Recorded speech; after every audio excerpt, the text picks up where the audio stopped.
నమస్తే, welcome to NS TV. ముందుగా వార్తల్లోని ముఖ్యాంశాలు. నిజామాబాద్ జిల్లా నెహ్రూ పార్క్ దగ్గర దేశవ్యాప్త సార్వత్రిక సమ్మెలో భాగంగా లేబర్ కార్మికులతో కలిసి నిరసన చేశారు.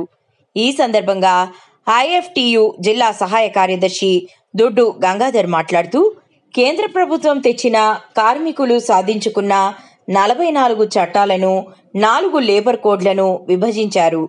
వెంటనే రద్దు చేయాలని, కార్మికులకు సమాన పనికి సమాన వేతనం 26,000 రూపాయలు ఇవ్వాలని కేంద్ర రాష్ట్రాల ప్రభుత్వాన్ని డిమాండ్ చేశారు.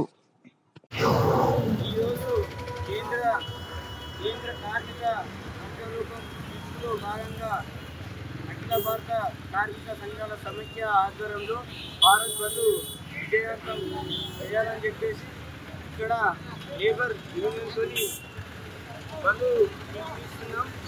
ఇవాళ నరేంద్ర మోడీ 4 లేబర్ కోడ్లను తెచ్చి 10 వారాన్ని పెంచి వాళ్ళ శ్రమ దోపిడీకి గురి చేస్తున్నటువంటి నరేంద్ర మోడీని గద్దెదించాలని చెప్పేసి ఐఎఫ్గా కోరుతా ఉన్నాం.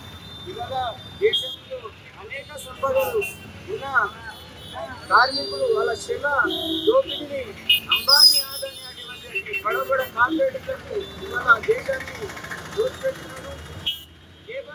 లేబర్లకు కనీసం వేతనం ఇవ్వకుండా, కనీసం వాళ్ళ కూలీ రేటు పెంచకుండా ఇవాళ నరేంద్ర మోడీ అనుసరిస్తున్న విధానాలు ఉన్నాయి. ఇంటర్నెట్లకు రోజుకు 10 దినం ఒక రోజుకు 1000 రూపాయలు 1200 రూపాయలు ఇవ్వాలని ఈ ఐఎఫ్గా డిమాండ్ చేస్తూ ఉన్నాం. ఇకనైనా మోడీ ఈ లేబర్ కోడ్లను 44 చట్టాలు ఏవైతున్నాయో కార్మికులు సాధించిన చట్టాలను రద్దు చేసి లేబర్ కోడ్లను తీసుకొచ్చిన ఈ లేబర్ కోడ్లను రద్దు చేయాలని చెప్పేసి ఐఎఫ్గా డిమాండ్ చేస్తున్నాం. రాబోయే రోజుల్లో కార్మికుల లోకం అంతా కలిసి